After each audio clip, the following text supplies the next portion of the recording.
ولی درباره دو پیشنهاد میخوام تذکر دیم با همین صحبت خلاص. یکم پیشنهاد همین که درباره فلش ماب. عزیزای دل ببینید، ما و شما اگر امروز با جوانان خراسان کمک نکنیم و از روی جوانان خراسان صحبت نکنیم، در این باره صحبت نکنیم، مطمئن باشید که اگر ما و شما هم در زندان افتیدیم همین حالت داریم، همین حالت داریم و هیچ کس یادی ما نخواهد کرد.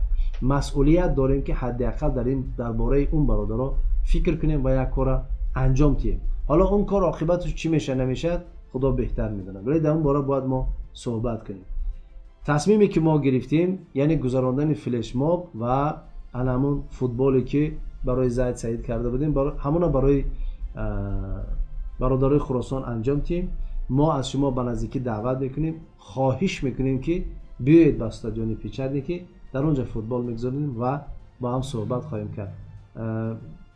دوم پیشنهاد البته درباره اون پیشنهادی برادری که کرد برای گرفتن زمین و جدا کردن و رفتن و در اونجا زندگی کردن، من بازم تاکید میکنم که اگر افراد ما بیشتر شد ما نامنویس میکنیم یک قطعه زمین در همین روسیه میگیریم و با قانون خودمون میریم در اونجا زندگی میکنیم. واقعا یک دنیای میسازیم که مردم دیگه همش بیان و با ما باشن.